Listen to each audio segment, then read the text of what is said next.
అస్మద్గురుభ్యో నమః. శ్రీరంగసింహగిరిదేశికపాదసేవా ప్రాప్తాఖిల ద్రవిడవేదరహస్యజాతం శ్రీగౌతమాన్వయజమాశ్రితభాగధేయం గోపాలదేశికమహం శరణం ప్రపద్యే. వాధూలాన్వయసञ्जातमप्पलार्यतनूभवम् గోపాలాచార్య సచ్ఛాత్రం వందే వెంకటదేశికం. శ్రీవాత్స్య వరదాచార్య పౌత్రం తత్పద సంశ్రయం తాతార్యతనయం వందే రఘునాథాహ్వయం గురుం. కాశ్యపాన్వయ సంజాతం నారాయణ పదాశ్రితం శ్రీమన్నారాయణం వందే యతీశ్వర శ్రియాజుషం. సద్గ్రంథాధ్యయన సంగోష్ఠిని ఈనాటి వ్యాసంగానికి సాదరంగా ఆహ్వానిస్తూ కలిసి ప్రార్థన చేసుకుందాం.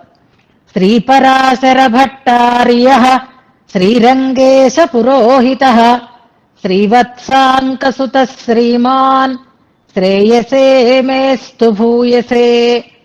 సప్త ప్రాకార మధ్యే సరసిజ ముకుళోద్భాసమానే విమానే కావేరీ మధ్యదేశే మృదుతర ఫణిరాడ్భోగ పర్యంక భాగే నిద్రాముద్రాభిరామం కటినికట శిరః పార్శ్వ విన్యస్త హస్తం పద్మాధాత్రీకరాభ్యాం పరిచిత చరణం రంగరాజం భజేహం. యద్బృందావన పండితం దధిరవైర్యత్తాండవం శిక్షితం యల్లక్ష్మీకర సౌఖ్య సాక్షి జలజ ప్రస్పర్ధిమానర్థయత్ యద్భక్తేష్వజలస్థలజ్ఞమపి యద్దూచ్య ప్రసంగోత్సుకం తద్విష్ణోః పరమం పదం వహతు నః శ్రీరంగిణో మంగళం.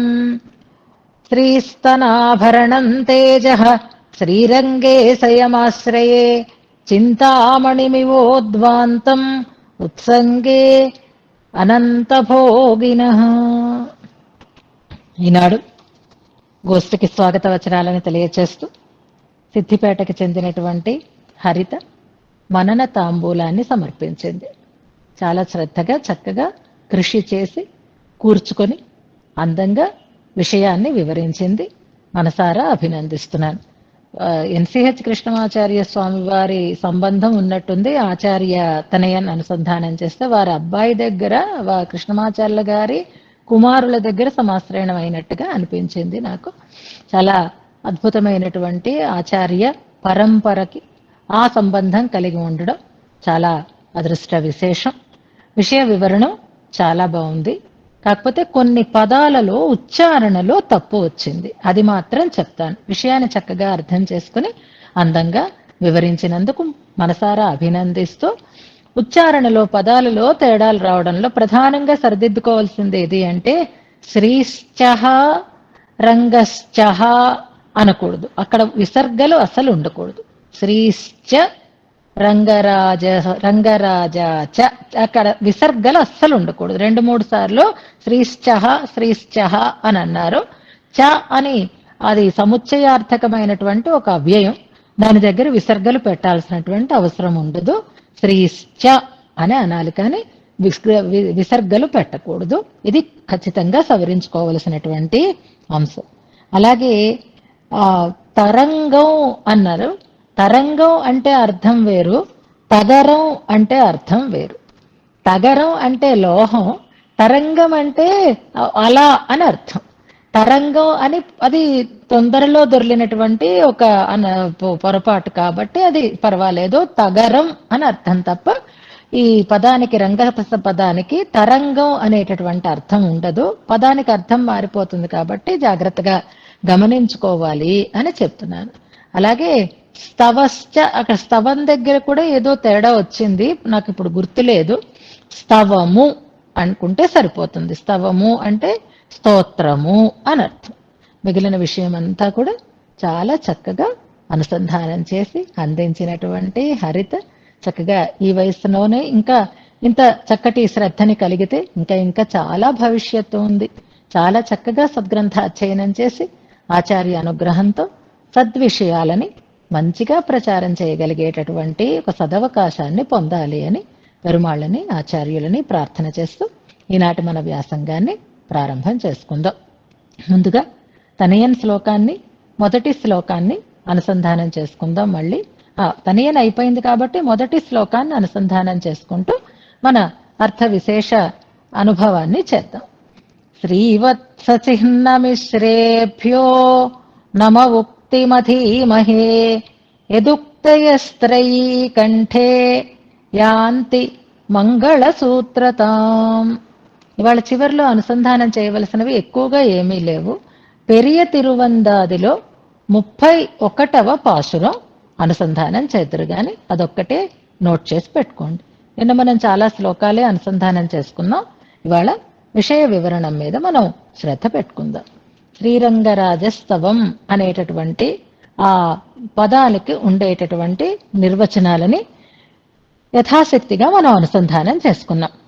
మనం వేసుకునే పుస్తకంలో ఇవన్నీ వస్తాయి. మీకు పీడిఎఫ్లో పాఠ్యాంశం దగ్గర నుంచే ఉంది, పీఠికలో ఉండేటటువంటి అంశాలు పెట్టలేదు. అంచేత పీడిఎఫ్లో లేదు కదా అని బెంగపడకండి. పీడిఎఫ్ ఉపోద్ఘాతంలో ఈ వివరాలన్నీ ఉంటాయి. ఇంకా మనం ఇంట్రడక్షన్ పార్ట్లోనే ఉన్నాం కాబట్టి ఉపోద్ఘాతంలో ఇవన్నీ కూడా వస్తాయి, ఒక చోట మనకి అందుతాయి. అంచేత ఎవరూ కూడా కంగారు పడాల్సినటువంటి అవసరం లేదు అని నేను మీకు హామీ ఇస్తున్నాను. శ్రీయోహో రంగం శ్రీరంగం అని స్త్రీ సంబంధం కలిగి ఉన్న, స్త్రీకి నాట్యస్థానమైన అని రకరకాలైనటువంటి అర్థాలని మనం చెప్పుకున్నాం. ప్రకాశించేవాడు, విలసిల్లేవాడు, తేజోవంతుడు అని రాజశబ్దానికి అర్థం చెప్పుకున్నాం మనం. భగవంతుడు అందరూ తనని పొందాలి అని అనుకుంటాడు, అందరినీ తాను పొందాలి అని అనుకుంటాడు. అందరూ తనని పొందడానికైనా, అందరినీ తాను పొందడానికైనా సరి అయినటువంటి స్థానం ఏది అంటే శ్రీరంగం కనుక, ఈ క్షేత్రం కనుక ఆయన ఇక్కడికి వచ్చి ఉంటాడు అని. అందుకే ఈ క్షేత్రం అంటే ఆయనకి ఇష్టాన్ని కలిగించేటటువంటి క్షేత్రం, భక్తులకి ఇష్టాన్ని కలిగించేటటువంటి క్షేత్రం అని అనుకున్నాం. ఎవరికి ఇష్టం ఉన్నా లేకపోయినా తనకిష్టమైనటువంటి వ్యక్తి కూడా ఇష్టపడితే దాంట్లో ఒక పూర్ణత ఉంటుంది. రంగనాథుడికి మాత్రమే కాదు, భగవద్ రామానుజులకి కూడా శ్రీరంగం అంటే చాలా ఇష్టం. మనకి ఈ రామానుస నూత్తందాదిలో తెన్నరంగమెన్నిల్ మయలే పెరుగు మిలామానుసన్ అని ఒక పాశరంలో మనకు వస్తుంది. శ్రీరంగం అంటే చాలట విపరీతమైనటువంటి మోహాన్ని పొందుతారు, ఇష్టాన్ని పొందుతారు భగవద్ రామానుజులు అని వర్ణిస్తారు ఆ పాశరంలో. అంచేత రంగడికి ఇష్టమైన స్థలం, రామానుజులకి ఇష్టమైనటువంటి స్థలం కనుక, పూర్వాచార్యులందరూ ఇష్టపడినటువంటి స్థలం కనుక ఆ శ్రీరంగ క్షేత్రానికి ఉండేటటువంటి వైభవాన్ని మనకి ఈ స్తవంలో అందంగా వర్ణన చేస్తున్నారు. భగవంతుడు అందరూ నన్ను చేరుకుంటారు అని తృప్తి పడడానికి కారణం ఏమిటి అంటే తాను తనని 5 స్థానాలలో ఉంచుకున్నాడు. అవే పర, వ్యూహ, విభవ, అంతర్యామి, అర్చా రూపాలు. ఆ పర రూపాన్ని అయితే నిత్యులు ముక్తులు అనుభవిస్తారు. వ్యూహ రూపాన్ని అయితే నిత్యముక్తులు అనుభవించిన దేవతలు తెరిచేరడానికి కొంచెం అవకాశం ఉంటుంది. అది కూడా పాలకడలికి ఇవల ఉండే వాళ్ళు ప్రార్థనలు చేస్తారు, వినేటట్లుగా ఉంటాడు. అవి రెండూ మనం ఈ దేహాన్ని విడిచిపెట్టిన తర్వాతే సేవించగలుగుతాము అని పెద్దలు చెప్తారు. కనుక విభవ రూపంలో ఉండే పరమాత్మని స్వయంగా సేవించగలగడం అనేది ఒక అదృష్టం. పుణ్యాత్ములైనటువంటి వారే భగవంతుడు అవతరించిన సమయంలో ఉన్నవారు. అందరూ అలాగా ఆ అవకాశాన్ని పొందినవారు కాదు. అంతర్యామిగా ఉండే రూపాన్ని తెలుసుకోవాలి అంటే గట్టివాళ్లు కావాలి, ఉపాసకులు కావాలి, ఉపాసనా శక్తి ఉంటే తప్ప అంతర్యామిని దర్శించలేరు. కానీ ఇవేమీ అక్కర్లేకుండా లేక వీళ్ళందరూ కూడా దర్శించడానికి వీలుగా ఉండేటటువంటి స్థలమే అర్చారూపం కనుక ఆ అర్చారూపాలుగా వెలిసిన స్థలాలలో ప్రధానమైనది శ్రీరంగం కనుక అందరూ నన్ను సేవిస్తారు అని. మనం ఇక్కడున్న వాళ్ళం ఈ బద్ధచేతనులు వైకుంఠానికి వెళ్ళకూడదు అనేటటువంటి వెళ్ళలేరు అనేటటువంటి ఒక ఆటంకం ఉందేమో కానీ వైకుంఠంలో ఉన్నవాళ్ళు, పరమపదంలో ఉన్నవాళ్ళు శ్రీరంగానికి రాకూడదు అనేటటువంటి నియమం మాత్రం ఎక్కడా లేదు. అంచేత అక్కడుండే నిత్యముక్తులు వచ్చి ఇక్కడ సేవిస్తున్నారు. ఇక్కడ ఉండేటటువంటి బద్ధచేతనులు, ముముక్షువులు కూడా వెళ్ళి స్వామిని సేవించగలిగేటట్లుగా ఉంటుంది. కాబట్టి శ్రీరంగానికి ఉండేటటువంటి విశిష్టత అలాంటిది అని అంటారు. అంతేకాదు ప్రకాశం ఎక్కువగా ఎందుకు ఉంటుంది, ఆయన రాజు ఎందుకైనాడు, శ్రీరంగస్తవం అన్నా కూడా అయిపోతుంది. శ్రీరంగ రాజస్తవం అనడంలో మంచిగా ఆయన జాజ్వల్యమానంగా ప్రకాశిస్తున్నాడు అంటే అది సానపట్టినటువంటి వజ్రంలాగా ప్రకాశిస్తాడట. ఇక్కడ ఇదేనికి సానపట్టబడుతుంది అంటే భగవంతుడిలో ఉండేటటువంటి గుణాలన్నీ కూడా ఇక్కడ ప్రకాశిస్తాయి కాబట్టి రంగరాజు అని అంటున్నారు. ఆయనలో ఉండేటటువంటి సౌలభ్యాది గుణాలన్నీ ప్రకాశించేది ఇక్కడ. దీనికంటే కూడా ఇంకో అద్భుతమైనటువంటి కారణం ఉంది. అది ఏది అనంటే అమ్మ అద్భుతమైనటువంటి గుణరాశి. అమ్మలో ఉండేటటువంటి గుణాలు మనం చెప్పుకోవాలి అంటే శ్రీగణరత్న కోశంలో ఒక శ్లోకాన్ని మనం జ్ఞాపకం చేసుకోవాలి. ఔదార్య కారుణికత ఆశ్రితవత్సలత్వ అంటూ ఆ శ్లోకం ప్రారంభమవుతుంది. ఇలాంటి గుణాలన్నీ కలిగినటువంటి అమ్మవారు భగవంతునికి సొత్తు అయి ఉంటుంది కాబట్టి ఆ అంతటి గుణరాశి తనదిగా కాగలడం వల్ల కూడా ప్రకాశం అధికంగా ఉంటుంది అని ఈ రంగరాజ శబ్దానికి చాలా అద్భుతమైనటువంటి వివరాలను మనకి తెలియచేస్తారు. అలాంటి మహానుభావుణ్ణి తెలియచేస్తూ మనకి అందించినటువంటి ఈ శతకాలు రెండు కూడా ద్వయమంత్రము యొక్క అర్థాన్ని ప్రతిపాదన చేస్తున్నాయి అని అంటారు. ఇప్పుడు అలర్ట్ గా ఉండి మనం కొంచెం ఒక నెంబర్ గేమ్ అని అంటారు. అంటే సంఖ్యల ద్వారా మనకి సూచింపబడేటటువంటి ఒక అద్భుతమైన రహస్యార్థం అని అంటారు. నిన్న ప్రారంభం చేసుకున్నాం, ఆటంకం వచ్చింది. ఇవాళ ఒకసారి మనం కంటిన్యూస్ గా దాన్ని అనుసంధానం చేసుకుందాం. ద్వయమంత్రంలో 2 ఖండాలు ఉంటాయి, 6 పదాలు ఉంటాయి. అది 10 అర్థాలని మనకి తెలియచేస్తూ ఉంటుంది అని అష్టాక్షరి ద్వారా మనం అష్టశ్లోకి ద్వారా మనం అనుసంధానం చేసుకున్నాం. నిన్న ద్వయమంత్రంలో ఉండేటటువంటి అక్షర సంఖ్యని మనం పూర్ణ సంఖ్యగా చేస్తే 25 అక్షరాలు కలిగినది ద్వయమంత్రం. ఆ 2, 5 కలిపితే 7 అనే సంఖ్య వస్తుంది. ఆ 7 సంఖ్య ఇక్కడ శ్రీరంగరాజస్తవ అనేటటువంటి ఆ అక్షరాలకి సమానంగా ఉంది అని మనం నిన్న ఒక సమన్వయాన్ని చేసుకున్నాం. అంటే ద్వయమంత్రం మొత్తం కలిపితే వచ్చేటటువంటి అక్షర సంఖ్య శ్రీరంగరాజస్తవం అనేటటువంటి ఈ నామంలో ఉండేటటువంటి అక్షర సంఖ్య ఒకటిగానే ఉండడం అనేది ఒక విశిష్టత. ద్వయమంత్రార్థ ప్రతిపాదకం అన్నాడు. సంఖ్యలని ఆధారంగా చేసుకుని చేస్తూ ఉండేటటువంటి ఒక సమన్వయం. అర్థాన్ని బట్టి మళ్ళీ చేస్తారనుకోండి, కానీ సంఖ్యలని బట్టి మనం గుర్తుపెట్టుకోవడానికి. అలాగే పూర్వ శతకంలో 127 శ్లోకాలు ఉన్నాయి, ఉత్తర శతకంలో 105 శ్లోకాలు ఉన్నాయి. పూర్వ శతకం శ్లోకాలు ఉత్తర శతకం శ్లోకాలు రెండూ కలిపితే టోటల్ ఎంత అవుతుంది? 127, 105.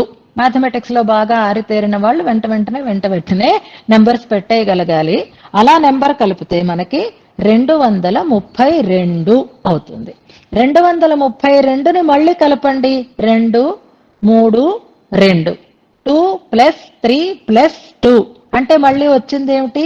7 అనేటటువంటి సంఖ్య వస్తుంది. ద్వయమంత్రంలో ఉండేటటువంటి అక్షర సంఖ్యని కలిపి 7 అని అనుకున్నాం అక్కడ.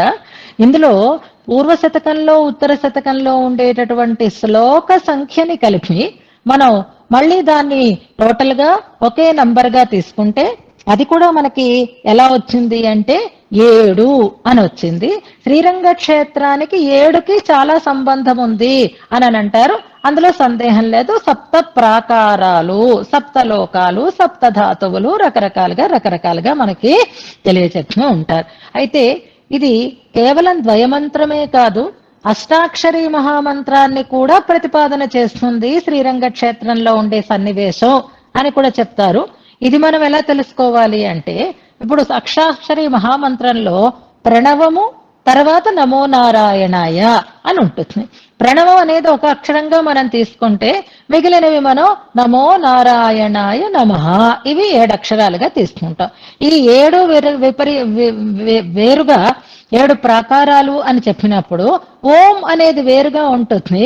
ప్రణవాకార విమానం అంటారు శ్రీరంగ విమానాన్ని. అంటే గర్భాలయ గోపురాన్ని ప్రణవాకార విమానం అని అంటారు. అంటే ప్రణవంతో కూడినటువంటి అష్టాక్షరి మహామంత్ర స్వరూపంగా మనం దీన్ని అనుసంధానం చేసుకోవచ్చు అని అంటారు. 7 సంఖ్య ఆ రకంగా అక్కడ ఉండేటటువంటి ప్రణవం కాకుండా ఉండే 7 అక్షరాలని చెప్తుంది. ప్రణవంతో కలుపుకుంటే అది విమానం ప్రణవానికి సూచకంగా ఉండి అష్టాక్షరి మహామంత్ర ప్రతిపాదకంగా ఉంది అని కూడా ఒక సమన్వయాన్ని మనకి చేస్తూ ఉంటారు. ఇప్పుడు మనం పూర్వ శతకంలో శ్లోకాలు, ఉత్తర శతకంలో శ్లోకాలు కలిపి టోటల్ చేసి మళ్ళీ దాన్ని ఏక సంఖ్య కింద తీసుకుంటే 8, 7 అని వచ్చింది అని అనుకుంటున్నాం. అలా కాకుండా పూర్వ శతకంలో ఉండేటటువంటి శ్లోకాలు 127 అని అనుకున్నాం కదా. ఆ 127లో 1, 2, 7 1 + 2 + 7 అని చేసాం అనుకోండి, టోటల్ ఎంత వస్తుంది? 10. Very good. అలాగే ఉత్తర శతకంలో 105 శ్లోకాలు ఉన్నాయి. 1 + 0 + 5 అని పెట్టుకుంటే 6 వస్తుంది మనకి. 10 ఒక సంఖ్య వచ్చింది, 6 ఒక సంఖ్య వచ్చింది. 6 ఉత్తర శతకంలో ఉండేది, 10 పూర్వ శతకంలో ఉండేటటువంటి శ్లోక సంఖ్యని వచ్చింది. ఇప్పుడు ఈ 10 + 6 కలుపుకుందాం అంటే 16 అయింది. 16లో మళ్ళీ 1 + 6 చెయ్యండి, ఎంత వస్తుంది మనకి? 7. ఎక్కడి నుంచి ఎక్కడికి వచ్చినా మనకి 7 అనేటటువంటి నెంబర్కి సూచకంగా వస్తుంది. 10, 6 విడివిడిగా టోటల్ చేసి 16 కలిపి మళ్ళీ అందులో ఉండేటటువంటి సంఖ్యను మనం కలిపితే 7 అనేటటువంటి సంఖ్య వస్తుంది.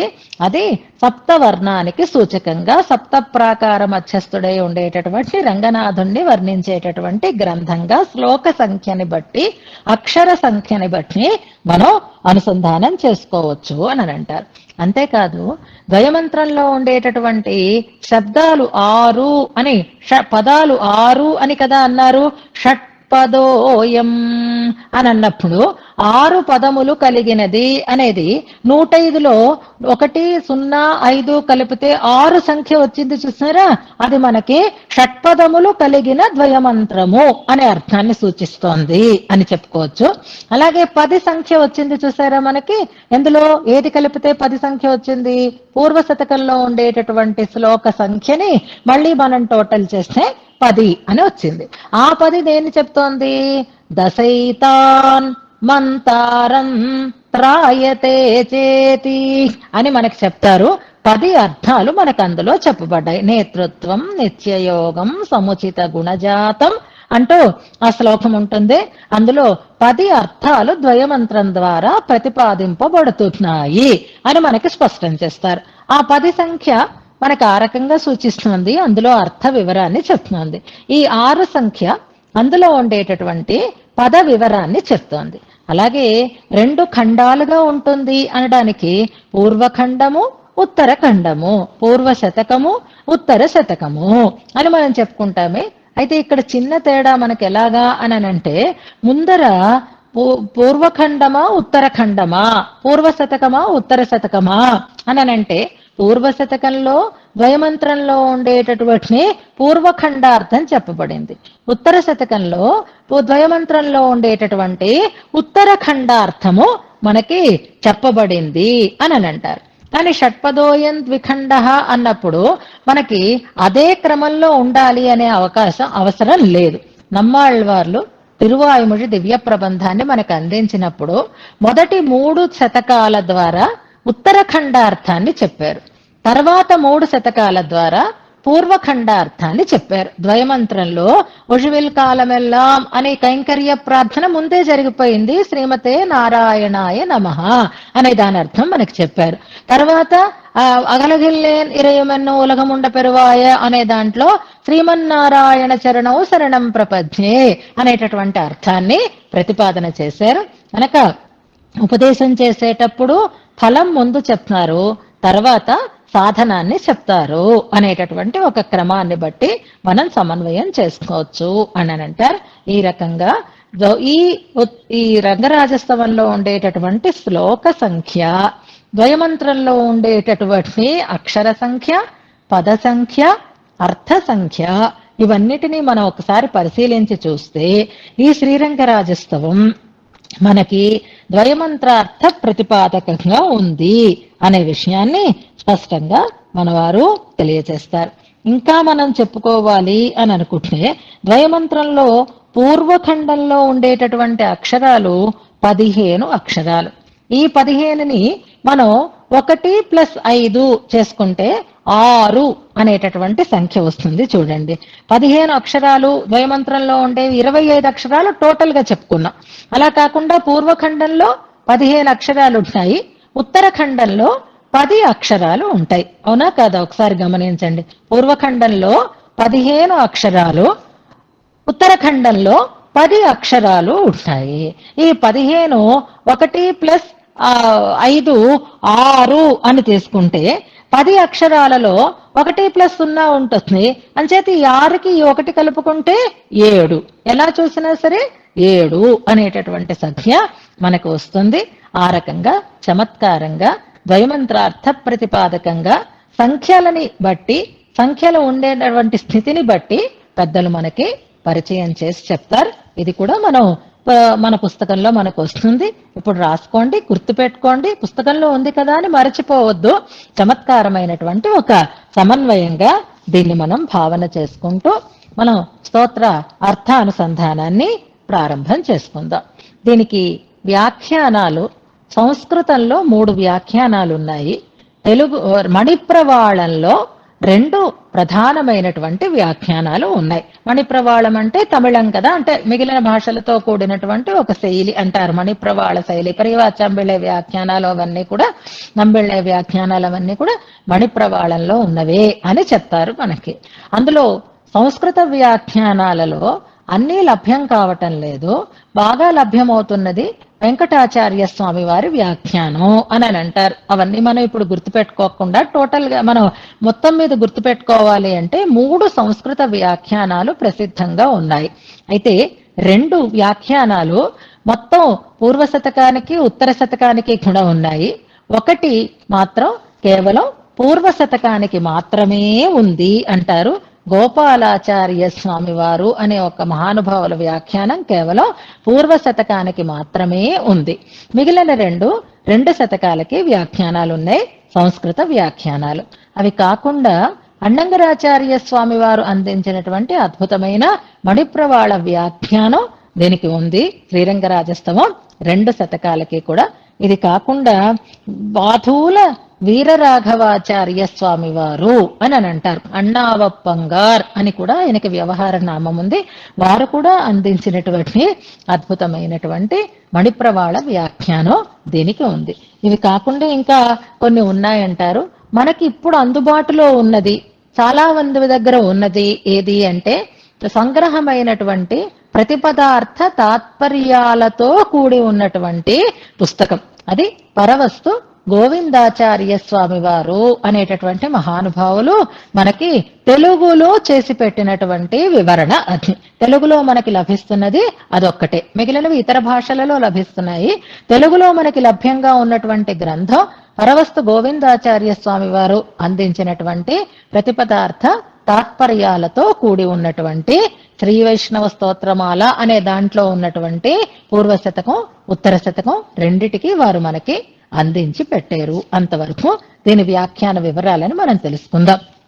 ఏది ఇప్పుడు మనకు అందుబాటులో లేదు. అయితే మన అదృష్ట విశేషం చేత ఈ వ్యాఖ్యానాలలో ఉండేటటువంటి అన్ని రకాలైన విశేషార్థాలని సమన్వయం చేసి మనకి సింగరాచార్య స్వామి వారు అద్భుతమైనటువంటి ఆంధ్ర వివరణాన్ని అందించి ఉన్నారు. అదొక్కటి చదువుకుంటే చాలు, సమగ్రంగా మనం ఈ వ్యాఖ్యానాలలో ఉండేటటువంటి విశేషాలను అన్నింటినీ చాలా వరకు మనం గ్రహించగలిగే వాళ్ళం అవుతాము. అలాంటి పుస్తకం మనకి ఇప్పుడు PDF గా త్వరలోనే మనకి పుస్తక రూపంగా కూడా అందబోతోంది. అందులో ఉండే అన్ని వివరాలని మనం హాయిగా అనుసంధానం చేసుకుందాం. ఇక గ్రంథాన్ని ప్రారంభం చేసేటప్పుడు గురువందనంతో ప్రారంభం చేస్తున్నారు. మనం కూడా అస్మద్గురుభ్యో నమః అంటూ కదా ప్రారంభం చేసుకుంటాం ఏదైనా సరే. అలా శ్రీరంగరాజస్తవం పూర్వ శతకాన్ని 127 శ్లోకాలు కలిగినటువంటి ఈ శతకాన్ని మొట్టమొదటి శ్లోకంలో గురువందన పూర్వకంగా ప్రారంభం చేస్తున్నారు భట్టరు వారు. అదే మనకి తెలిసిన శ్రీవత్స చిహ్నమిశ్రేభ్య అనే శ్లోకం. ఇది మనం పంచస్తవాలు చెప్పుకున్నప్పుడు వివరంగానే చెప్పుకున్నాం. చాలా రోజులు అయిపోయింది కాబట్టి అందులో ఉండేటటువంటి ప్రధాన అంశాలని ఒక్కసారి మనం జ్ఞాపకం చేసుకుందాం. భట్టరు వారికి గురువు సాక్షాత్తుగా జన్మనిచ్చినటువంటి తండ్రి అయినటువంటి కూరత్తాళ్వాన్, అలాగే వారికి రక్ష పెట్టినటువంటి రామానుజుల చేత ఆచార్యులుగా నిర్ణయింపబడినటువంటి ఎంబార్ అనేటటువంటి మహనీయులు అని అనుకుందాం. మనం ఎప్పుడైనా గురు పరంపరలో అస్మద్గురుభ్యో నమః అని ప్రారంభం చేస్తాం కాబట్టి ముందు తమ గురువులకి వందనంతో ప్రారంభం చేస్తున్నారు. ఏదైనా సరే భగవంతుడికి నమస్కారం పెట్టాలి అంటే అది డైరెక్ట్ గా భగవంతుడికి నమస్కారంతో ప్రారంభం చేయకూడదు. ఎలా చేయాలి?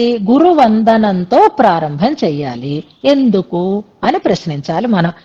దేవుడికి ఎందుకు డైరెక్ట్ గా దండం పెట్టకూడదు అని అంటే, నీ ఇష్టం. నీకేదైనా చక్కెర తినడానికి ఇబ్బందిగా ఉంటే నీ ఇష్టం, అలాగే పెట్టుకో. కానీ ఆరోగ్యంగా ఉండి చక్కెరని ఆస్వాదించగలిగేటటువంటి యోగం ఉంటే అలా చెయ్యకూడదు అని అంటారు. క్షీరం శర్కరయా యుక్తం స్వదతేహి విశేషత అంటారు. కాఫీ టీలు తాగడం అలవాటున్నా పంచదార వేసుకుని తాగడం అలవాటైన వాళ్ళు తర్వాత పంచదార లేకుండా తాగలటువంటి ఆ స్థితి వచ్చినప్పుడు ఆరోగ్యం కోసం తాగుతున్నా రుచి అయితే అందులో పొందలేకపోతారు, తర్వాత దానికే అలవాటు పడిపోతారు. అలాగే స్వదతేహి విశేషత అంటారు. మంచి గుమ్మపాలు అందులో పంచదార వేసుకొని తాగితే ఉండేటటువంటి రుచి ఎలా ఉంటుందో అలాగే గుమ్మపాలు లాంటి వాడు పరమాత్మ అయితే, ఆయన యొక్క కళ్యాణ గుణాలు అయితే, ఆయనకి చేసేటటువంటి వందనం అలాంటిది అయితే, పాల లాంటిది అయితే, అది ఇంకా రుచికరంగా ఉండాలి అంటే, ఇంకా ఆస్వాదయోగ్యంగా ఉండాలి అనంటే గురువందన పూర్వకంగా చెయ్యాలి అని అంటారు. అదే అప్పుడు ఆస్వాదయోగ్యంగా ఉంటుంది అని మనకి ఇప్పుడు ఇక్కడి నుంచి మీకు పీడిఎఫ్ లో ఉంది. ఒక మంచి శ్లోకం ఉంటుంది, అండర్లైన్ చేసి పెట్టుకుందరు. గాని తర్వాత భగవద్వందనం సాస్వాధ్యం గురువందన పూర్వకం క్షీరం శర్కరయాయుక్తం స్వదతేహి విశేషత అంటే ఇప్పుడు దండం ఇద్దరికీ ఒకేసారి ఎలా పెడతామండి? అది సాధ్యం కాదు కదా. ఈయనకి పెట్టి ఆయనకి పెట్టాలి, ఆయనకి పెట్టి ఈయనకి పెట్టాలి, పోనీ గురువుకు ముందు పెట్టమంటున్నారు అని మీరు కన్ఫ్యూజ్ అవ్వాల్సిన అవసరం లేదు. గురువందన పూర్వకంగా అంటే అర్థం ఏమిటి? మనం గురువుకే పెడతాం. మనం పెడుతున్నట్టుగా గురువు గారు మన తరఫున పెరుమాళ్ళకి నమస్కారాన్ని చేస్తున్నారనమాట. ఏదైనా గురుముఖంగా చెయ్యటం అనేదాన్ని ఇందులో మనకి స్పష్టం చేస్తున్నారు. అదే మనం కన్నిన సిరుత్తాంబు చెప్పుకున్నప్పుడల్లా చెప్పుకున్నాము. మన అదృష్ట విశేషం చేత మనం అది అనుభవంలోకి కూడా తెచ్చుకున్నాం.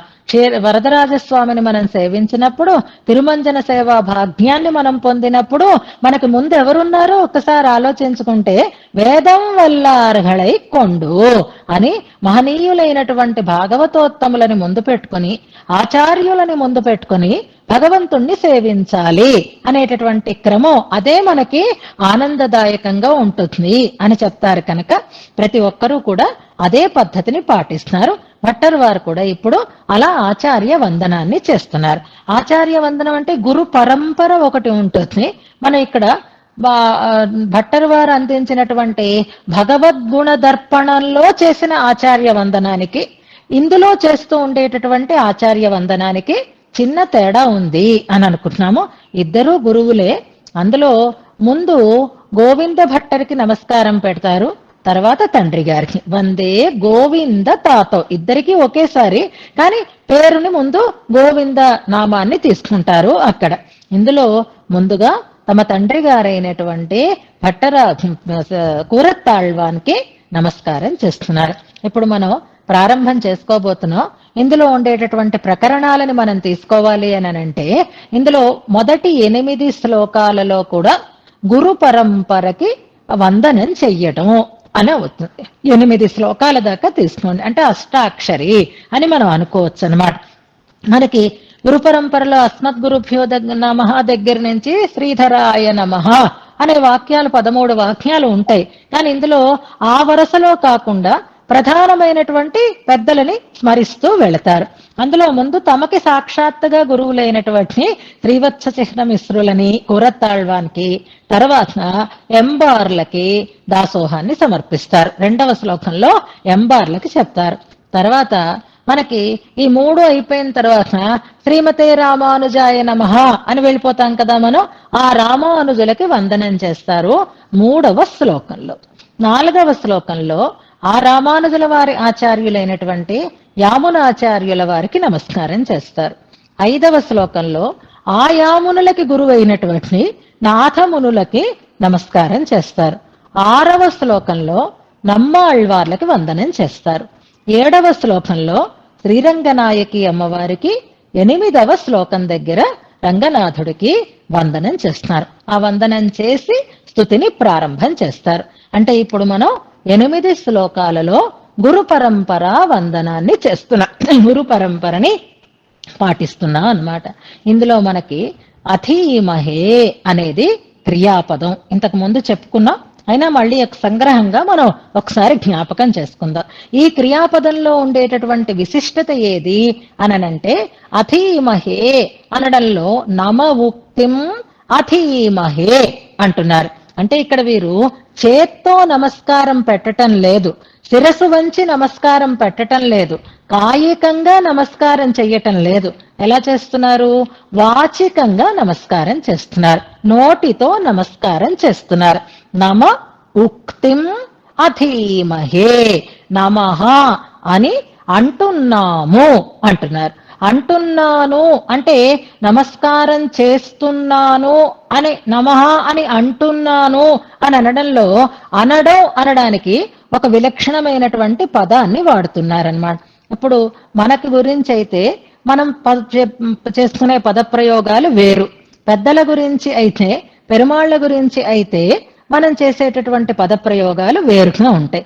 ఉదాహరణకి చెప్పుకోవాలి అని అంటేను, మన దగ్గర అయితే పడుక్కున్నాను అని అంటాం, మనుషుల గురించి అయితే పడుక్కున్నాడు అని అంటాం.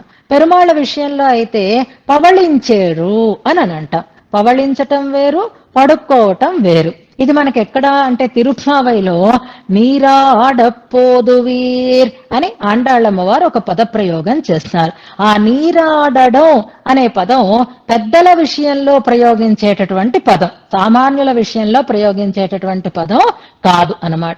అలా ఇక్కడ అధీమహే అనే పదానికి వేదాన్ని అధ్యయనం చెయ్యటం అనేటటువంటి ఒక భావన వస్తుందన్నమాట. ఎలాగా అధీమహే అనంటే వేదం ఎలా అధ్యయనం చేస్తారు అంటే పుస్తకాలు చూసి చదువుకోరు.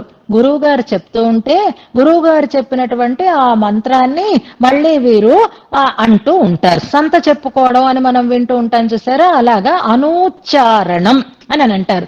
ఉచ్చారణ, అనూచ్చారణ.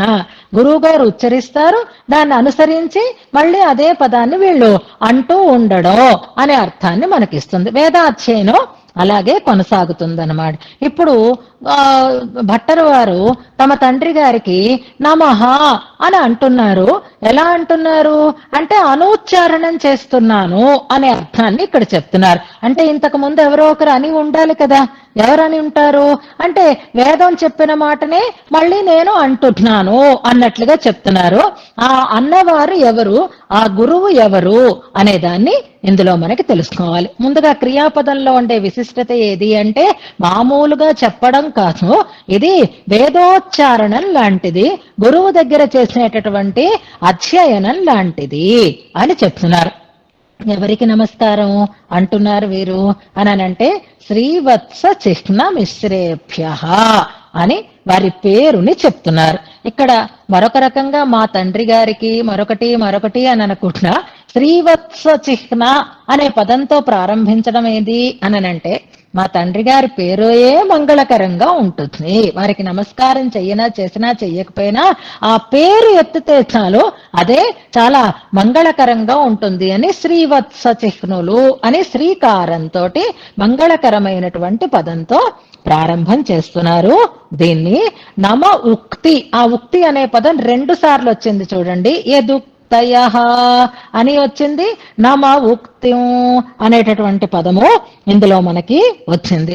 ఏదైనా ప్రారంభం చేసేటప్పుడు మంగళకరంగా ప్రారంభం చెయ్యాలి. మనం ఇంతకు ముందు కూడా చెప్పుకున్నాము, మంగళాంతాని, మంగళ ఆజ్యాని, మంగళ మధ్యాని, మంగళాంతాని కావ్యాని, మంగళాదీని, మంగళంతో ప్రారంభం, మంగళం మధ్యంలో రావాలి, మంగళం చివరిలో ఉండాలి, అంతా మంగళకరంగా సాగాలి. ఇది ఏ పనికైనా ఉండేటటువంటి ఒక నిర్ణయం. ఇప్పుడు ఒక గొప్ప కృతిని ప్రారంభం చేస్తున్నారు, ఇది కూడా ఆసుగానే ప్రారంభం చేస్తూ ముందు తండ్రి గారికి నమస్కారం చేస్తున్నారు. ఇందులో శాబ్దికంగానూ మంగళాశాసనం చేస్తున్నారు, ఆర్థికంగానూ మంగళాశాసనం చేస్తున్నారు. గుర్తుపెట్టుకోండి, శాబ్దికంగా మంగళాశాసనం అంటే శబ్దం మంగళకరంగా ఉండేటట్లుగా ప్రయోగించడం, అది శ్రీవత్స చిహ్న మిశ్రేభ్య అనేటటువంటి దాంట్లో శ్రీ అనే పదం, శ్రీవత్స చిహ్నులు అనే పదంతో శాబ్దికమైనటువంటి మంగళాశాసనం మనకు కనిపిస్తుంది.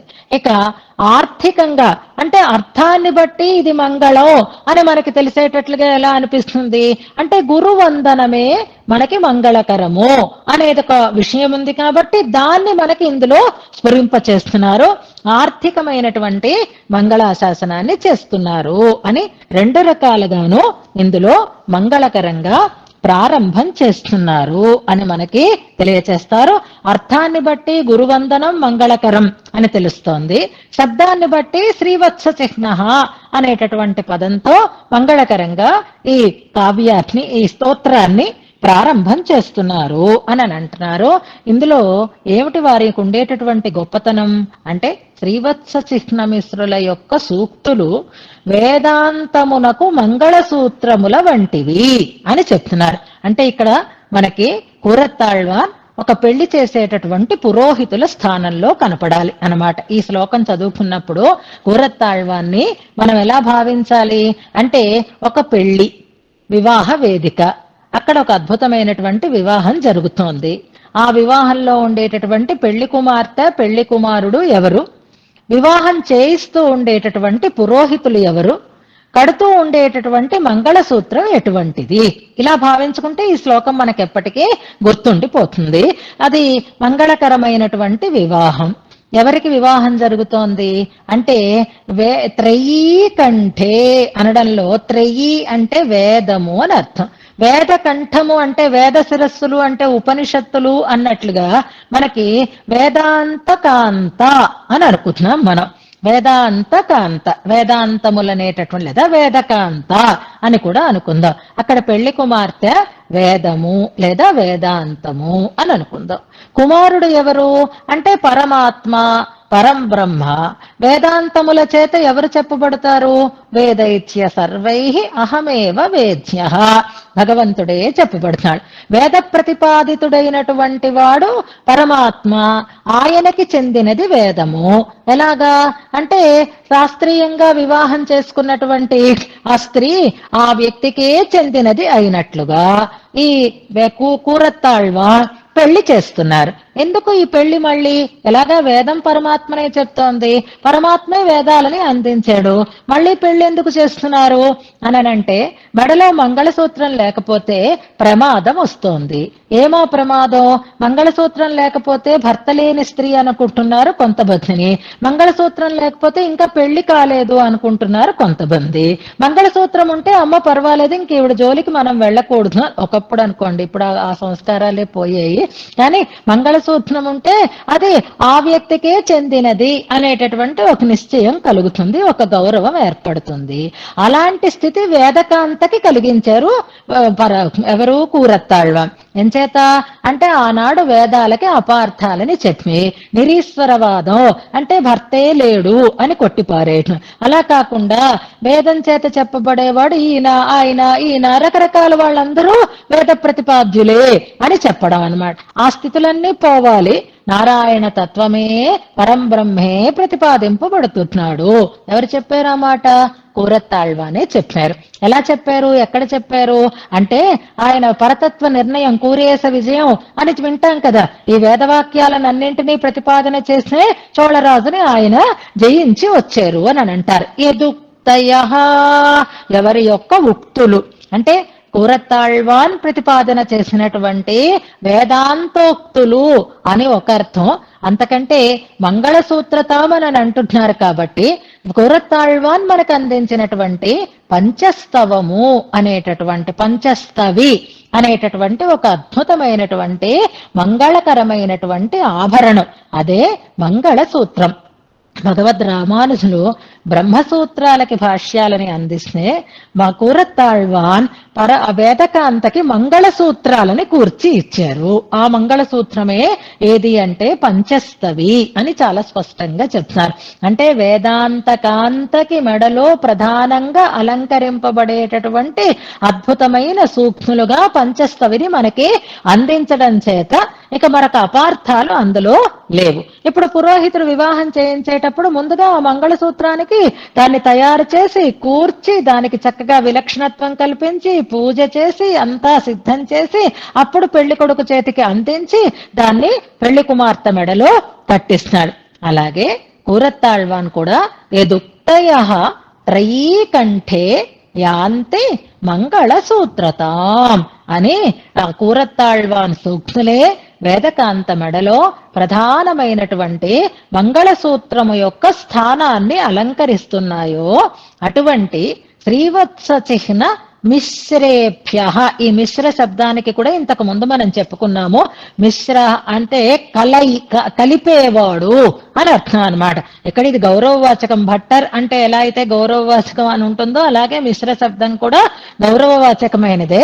కానీ ఇక్కడ ఆయన వేద బ్రహ్మని ఎవరితో కలిపారు? పరంబ్రహ్మతో కలిపి వివాహాన్ని చేసి ఉన్నారు. కాబట్టి అలాంటి మహనీయులకి నమ ఉక్తిం అధీమహే, నమః అనేటటువంటి మాటని మేము అంటున్నాము అంటున్నారు ఇందులో. అలా అనడం అనేది ఎవరు ఆయన అంటే అంటున్నారు ఇప్పుడు అంటే ఇక్కడ రుక్మిణీ కళ్యాణం సన్నివేశాన్ని ఒకసారి మనకి జ్ఞాపకం చేసుకుంటే ఇది క్లియర్ గా మనకు అర్థమవుతుంది. రుక్మిణీదేవి శ్రీకృష్ణుణ్ణి భర్తగా కోరుకుంది. మధ్యలో చాలా మంది చెప్తున్నారు ఆ రజాకార్ ఉద్యమంలో ఈ ఆడపిల్లల్ని ఇబ్బంది పెట్టకుండా ఉండడం కోసం మంగళసూత్రాలు పెళ్లి కాకపోయినా కట్టి ఉంచేవారు అని చెప్తున్నారు. అదే ఆ మంగళసూత్రానికి ఉండేటటువంటి విలువకి రకరకాలైనటువంటి స్థితులు ఉన్నాయి. ఈ కాలంలో అయితే మనం ఏది చెప్పుకోలేం, కానీ ఇంతకు ముందు దానికి ఉండేటటువంటి విలువ చాలా అధికంగానే ఉండేది. అలా కన్య కోరుకున్న వాడినే చేసుకోవాలి అని ప్రయత్నం చేసింది. అడ్డుకున్న వాళ్ళు చాలా మంది ఉన్నారు. రుక్మిణీదేవిని నేనే పెళ్లి చేసుకుంటానంటే నేనే పెళ్లి చేసుకుంటాను అని శిశుపాలాదులందరూ కూడా సిద్ధపడ్డారు. ఇచ్చేయాలనే వాళ్ళ తండ్రి అన్నదమ్ముడు కూడా ప్రయత్నం చేశారు. కానీ ఆమె మాత్రం శ్రీకృష్ణుణ్ణి కోరుకుంది. అలా కోరుకున్న వాడిని కలపడానికి ఒక ఆయన సహాయం చేశాడు. ఆ చేసిన ఆయన ఎవరు? ఒక బ్రాహ్మణుడు. ఆయనే అగ్నిద్యోతనుడు అని చెప్తున్నారు.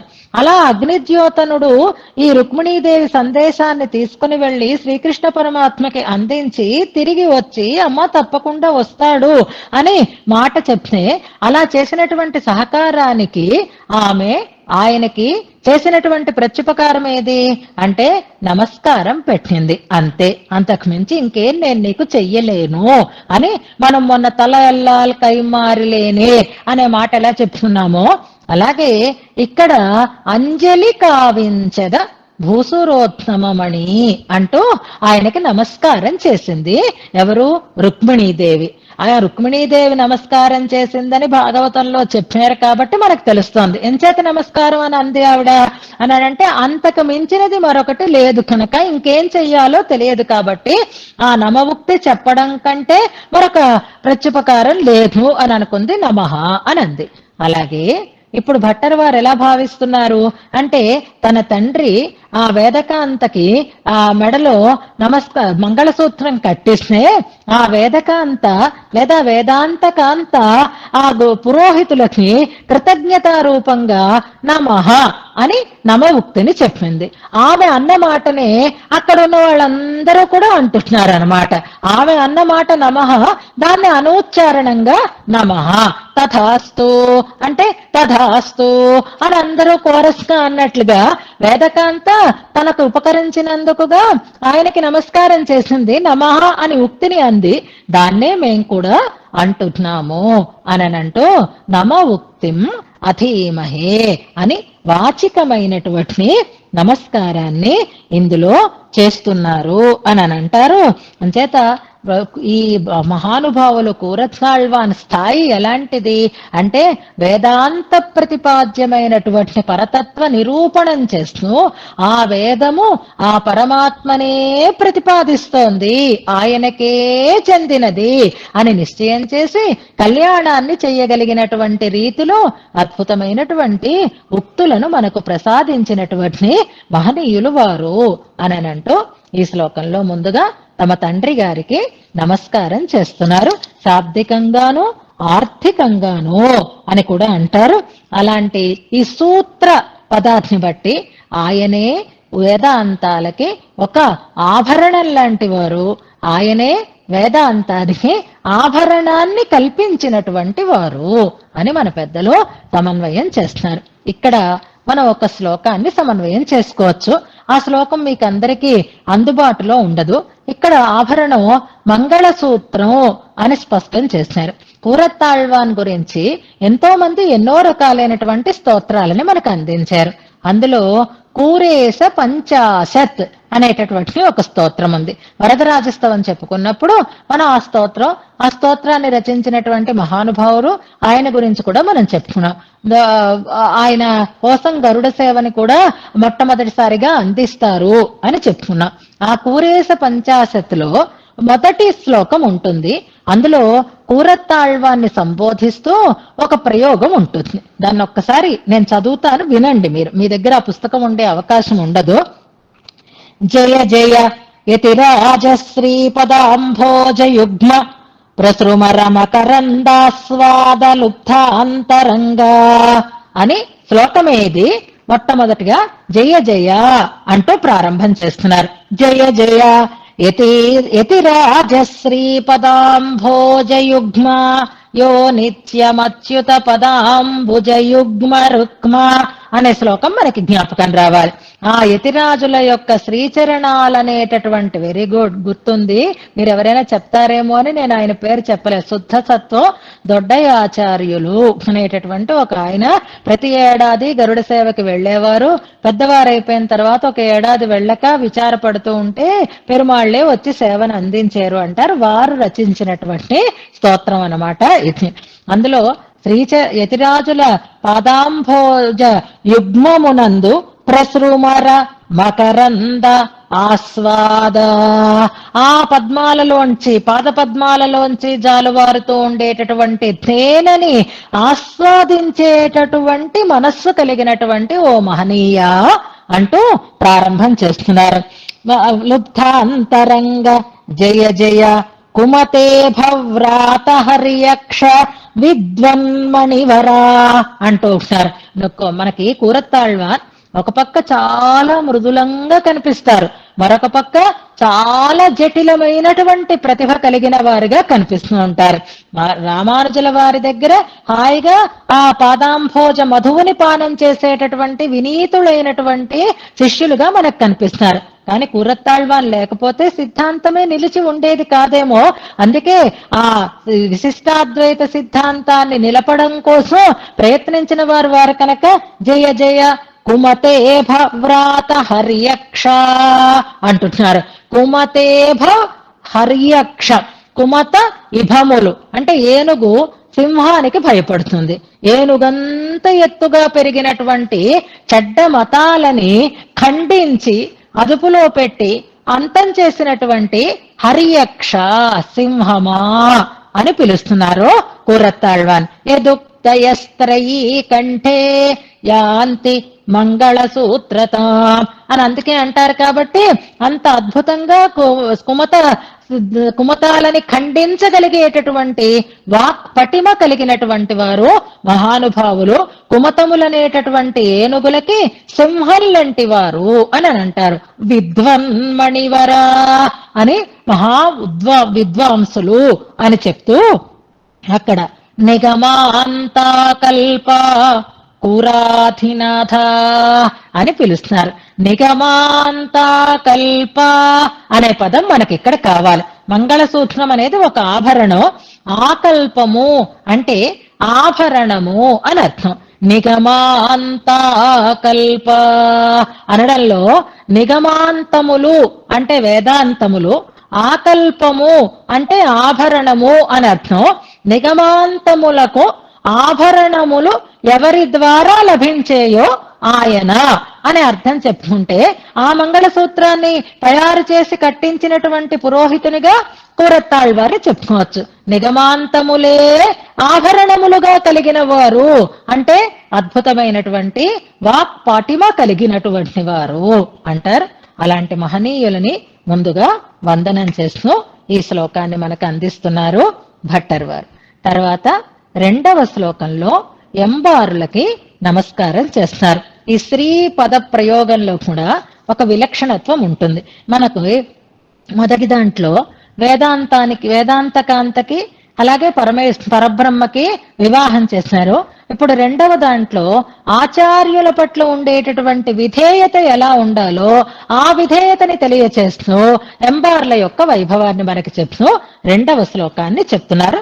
నేను అనుసంధానం చేస్తాను, జాగ్రత్తగా గమనించండి.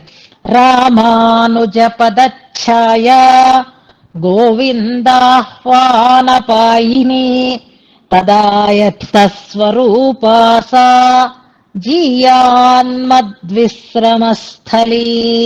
ఇది శ్లోకం. మరొకసారి చదువుతాను, వినండి. రామానుజ పదఛాయ గోవిందాహ్వా అనపాయిని తదాయత్న స్వరూపాసా జీయాన్మద్విశ్రమస్థలీ. ఇది ఎంబారులకి భట్టర్ వారు చేస్తూ ఉండేటటువంటి వందనం కాదు. మొదటి శ్లోకంలో అయితే గురు నమ ఉక్తిని అన్నాను అని వందనం అని వాచికమైనటువంటి ఉక్తిగా దాన్ని మనం స్పష్టంగా చెప్పుకోవచ్చు. కానీ ఇందులో ఆ గురువు గారికి మంగళాశాసనం చేస్తున్నారు. ఆ మంగళాశాసనం చేస్తున్నారు అనడానికి తెలియచేయబడేటటువంటి పదం జీయాత్ అనేటటువంటి ఒక పదం ఉంది చూడండి. అది ఇందులో క్రియాపదం. జీయాత్ అంటే వర్ధిల్లుగాక అని అర్థం అన్నమాట.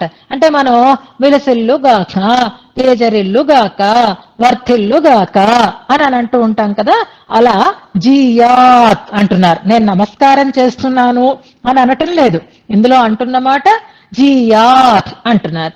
అంటే మంగళాశాసనం చేస్తున్నారు. మంగళాశాసనం చేయడం అనేది మన సంప్రదాయంలో ఉంది కాబట్టి పెద్దలకైనా గురువులకైనా మంగళాన్ని కోరడం అనేది మనకి స్పష్టమవుతుంది.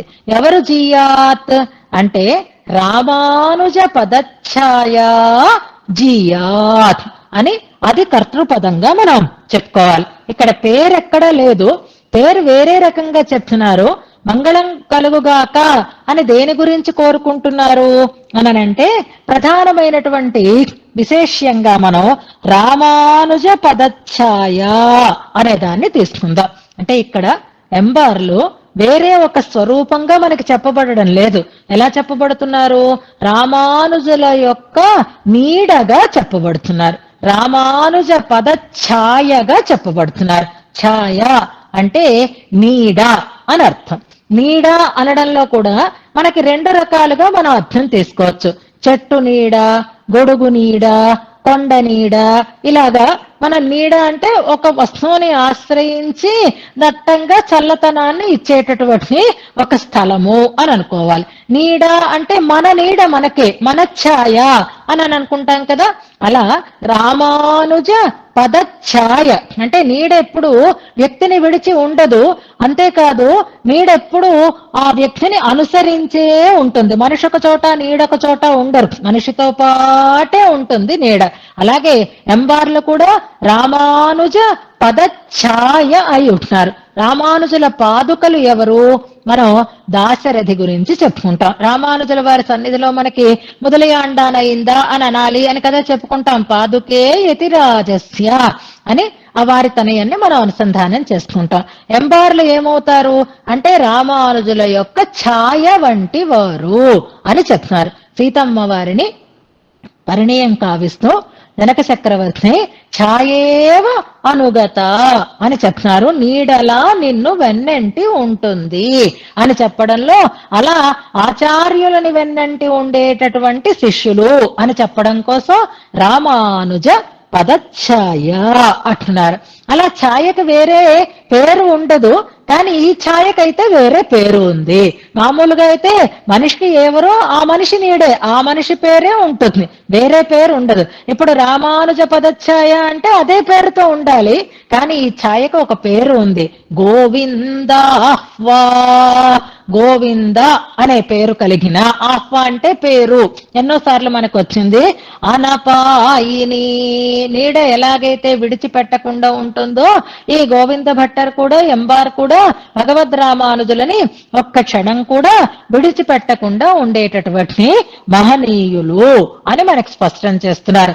విష్ణోరనపాయిని అని అమ్మవారిని ఎలాగైతే అనపాయినిగా చెప్తారో ఇక్కడ ఆచార్యులని విడవని నీడలాగా చెప్తున్నారు, చెప్పబడుతున్నారు ఎంబార్లు. తదాయత్త స్వరూప అంటున్నారు.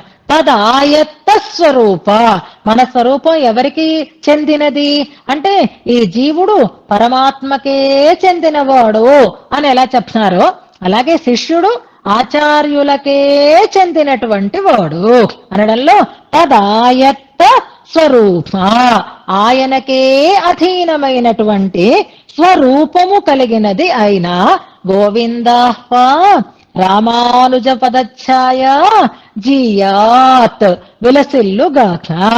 ఆ పదఛాయతో నీకేమిటి అవసరం, మనకేమిటి ఉపయోగం అనంటే సా ఆ ఛాయ మద్విశ్రమస్థలి అంటున్నారు. మద్ విశ్రమస్థలి, విశ్రమస్థలం అంటే విశ్రాంతి తీసుకోవడానికి వీలైనటువంటి చోటు అని అర్థం అన్నమాట. ఇందులో ఎంబార్ అనే పదం మనకి తెలియబడుతుంది అని అంటారు. నీడలోకి వెళ్ళి కదా మనం తేరుకుంటాం. మనకి ఎండలో బాగా వేడిని పొందిన వారికి విశ్రాంతి కలగాలి అంటే చల్లటి చోటుకి వెళ్ళాలి. ఆ చల్లతనాన్ని కలిగించేది ఏదవుతుంది, నీడ అవుతుంది. కనుక ఆ ఎంబార్లు మద్విశ్రమస్థలి, భట్టర్ వారికి గురువు గారు కాబట్టి వారికి గురువు గారు రామానుజులు అవ్వచ్చు, కానీ భట్టర్ వారికి గురువు గారు ఎంబార్ కాబట్టి గురువు సన్నిధికి చేరితే ఎలా ఉండాలి, ఓ చెట్టు నీడకి చేరి హాయిగా చల్లగా సేద తీరుతున్నంత ఆనందం మనకి కలగాలి. ఏ రకమైనటువంటి బాధలు కలిగిన, ఏ రకమైనటువంటి ఇబ్బందులు కలిగిన, ఆవేదనలు కలిగిన, కష్టాలు కలిగిన ఊరట కలిగి పాపం చల్లారి చల్లతనం చేకూరేటటువంటి స్థలం ఏది అంటే మనం కొన్నాళ్ళ పాటు రెస్ట్ తీసుకుందామండి, ఇవన్నీ వదిలేద్దామండి, ఆ ప్లేస్కి వెళ్ళిపోదామండి అని అనుకుంటాం. అలా మనం చేరేది ఎక్కడికి అంటే ఆచార్యుల యొక్క పాద అరవింద సన్నిధికి చేరితే చాలు. ఆచార్యుల దగ్గరికి వెళ్ళిపోతే ఈ కష్టాలన్నీ తీరిపోతాయి. అబ్బా హాయిగా ఒక్కసారి గురువు గారిని చూసొద్దాం, ఆయన్ని సేవించొద్దాం, ఆయనతో మాట్లాడొద్దాం అని మనం ఈ కష్టాలన్నీ మర్చిపోయేటటువంటి విశ్రమ స్థానంగా చెప్పబడుతుంది. తాపత్రయాన్ని పోగొట్టేటటువంటి చల్లని నీడగా ఆచార్యుల యొక్క ఆశ్రయం చెప్పబడుతోంది. అందుకే భట్టర్ వారు దాన్ని మద్విశ్రమస్థలి అంటున్నారు. అంటే మీకు ఒక్కరికైనా మద్విశ్రమస్థలి అని ఎందుకంటున్నారు అంటే అందరికీ విశ్రమస్థలి అని అనుకోవడానికి లేదు, మా గురువు గారు కాబట్టి నేను చెప్తున్నాను అని అంటారు. ఇప్పుడు ఇల్లే ఉందనుకోండి, మన ఇల్లే ఉందనుకోండి, ఎవరి రూములు వాళ్ళకు ఉంటాయి, ఎవరి ప్లేసులు వాళ్ళకు ఉంటాయి, ఎవరి ప్రైవసీలు వాళ్ళకు ఉంటాయి ఇప్పటి రోజుల్లో అయితే. అలా కాకుండా ఇంతకు ముందు పెద్ద పెద్ద కుటుంబాలు అయితే ధనవంతులైతే అలాగే ఉండేవారు, లేదంటే అందరూ కలిసి ఉండేవారు. అలాంటప్పుడు ఆ ఇంట్లో ఒక్కొక్కళ్ళకి ఒక్కొక్క ప్లేస్ ఒక ప్రత్యేకమైనటువంటి ఇష్టంతో కూడినది అయి ఉండేది. పెరడు బాగా మంచి చెట్లు అవి ఉంటే ఆ చెట్టు కింద కూర్చొని హాయిగా చదువుకోవడం, లేదా డాబా ఉంటే ఆ డాబా మీదకి వెళ్లి కూర్చొని చదువుకోవడం, అక్కడ ఇంకా ఏదైనా ఎత్తైన ట్యాంక్ లాంటి ప్రదేశాలు ఉంటే వాటి మీద కూర్చొని ఫ్రెండ్స్ తో కబుర్లు చెప్పుకోవడం, ఇలా ఏవో కొన్ని స్పెషల్ ప్లేసెస్ పెట్టుకుంటాం మనం. అది నాది, నాకు హాయిగా ఉంటుంది, అది నా ప్లేస్, అది నా ప్లేస్ అని కొట్టుకుంటూ ఉండేవాళ్ళం. అక్కడ ఇంకోటి కూర్చోడానికి వీల్లేదు, అక్కడ ఇంకొకటి చదువుకోవడానికి వీల్లేదు. ఒక కిటికీ మీద అరుగు ఉంటుంది, ఆ కిటికీ ఇది ఉంటుంది, ఆ దాని మీద కూర్చొని చదువుకునే వాళ్ళం. చిన్నప్పుడు చాలా బాగుండేది. ఈ రూములు వచ్చిన తర్వాత అసలు వాటికి అతుక్కుపోతున్నాం, కానీ నిజానికి ఒక కిటికీ, ఒక మూల, ఒక డాబా, ఓ చెట్టు, ఈ ఒక నూతి అరుగు, ఇలాంటివన్నీ కూడా ఉండేవి. అక్కడ హాయిగా ఉండేది. ఏదో ఒక్కొక్కళ్ళగా ఎవరైనా ఇంట్లో కనిపించకపోతే ఆ అమ్మాయి ఏది అని అంటే బహుశా అక్కడ ఉంటుంది చూడండి అని కూడా ఇంట్లో వాళ్ళు కన్ఫర్మ్డ్ గా చెప్తూ ఉండేవారు అనమాట. ఎందుకని అంటే అది మనకి ఒక ఆనందాన్ని కలిగించేటటువంటి ప్రత్యేకమైన స్థలంగా అనిపిస్తూ ఉండేది. అలా జియాత్ మద్విశ్రమస్థలి, నా విశ్రమ స్థానం అని అంటున్నారు గర్వంగా, ఆనందంగా భట్టర్ వారు.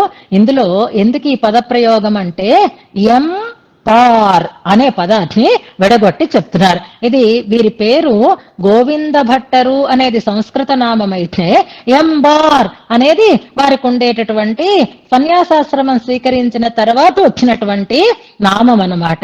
ఎంబెరుమానార్ అన్నదాన్ని గురువు గారి పేరే పూర్తిగా పెట్టుకోకూడదు కాబట్టి అందులో కొంత వికృతిని చేసి కొన్ని అక్షరాలు తీసేసి ఎంబార్ అని ఆశ్రమాన్ని ఇచ్చి వీరికి నామధేయాన్ని ఉంచారన్నమాట. ఇప్పుడు మనకి గోవిందాస్వ అనే పేరు కూడా చెప్పారు, ఎంబార్ అనేటటువంటి పేరు కూడా చెప్పాలి. అది ఇలా చెప్తున్నారు. ఎలాగా అంటే మద్విశ్రమస్థలి అన్నారు కదా. స్థానం అంటే ప్లేస్ అనుకున్నాం, మత్ అంటే నా యొక్క అని అనుకుంటున్నాం, ఎం అంటే నా యొక్క, పార్ పార్ అంటే అర్థం ఏమిటి చెప్పండి? తిరుప్పావై వచ్చిన వాళ్ళందరికీ పార్ అంటే అర్థం తెలుస్తుంది. పారోర్ పుగజ అనేటటువంటి పదంలో పార్ అంటే భూమి అని అర్థం కదా. ఇక్కడ భూమి అంటే స్థలము అని అర్థం అన్నమాట. ఎం పార్ అంటే నా చోటు, నా చోటు, నా చోటు అని అనుకోవడం అనమాట. మద్విశ్రమస్థలి, నా చోటు అని చెప్తున్నట్లుగా చెప్తూ ఎంబార్ అనేటటువంటి ఒక పదాన్ని ఇందులో మనకి స్ఫురింప చేస్తూ వారికి మంగళాశాసనం చేస్తున్నారు భట్టర్ వారు ఈ శ్లోకంలో. ఇంకా ఇందులో ఎన్నో విశేషాంశాలు ఉన్నాయి. వాటిని అన్నింటినీ మనం యథావకాశంగా రేపు అనుసంధానం చేసుకుంటూ ముందుకి సాగుదాం. ఇందులో మనకి కంపారిజన్ చెప్పుకోవాలి అంటే ఇది ఒక తరుఛాయ, ఎందుకంటే రామానుజ పదఛాయ అని అన్నారు. ఇంతకు ముందు మనం చేరవలసినటువంటి చెట్టు నీడగా వాసుదేవ తరుఛాయ అని చెప్పబడింది. తిరుప్పావైలో మనకి ఇది చెప్తారు.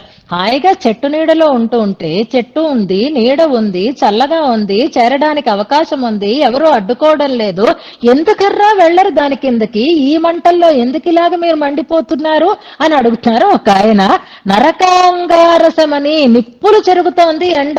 నరకంలో ఉండేటటువంటి నిప్పు ఎంత వేడిగా ఉంటుందో అంత వేడిగా ఉండేటటువంటి ఈ వేడిని ఉపశమింప చెయ్యాలి అంటే భగవంతుడి దగ్గరికి చేరాలి. అదే వాసుదేవుడు అనేటటువంటి ఒక తరువు. ఆ చెట్టు నీడని చేరండి. ఎందుకు చేరరు? కిమర్థం న సేవతే అంటారు. మీరు ఎందుకు వెళ్ళరు అని.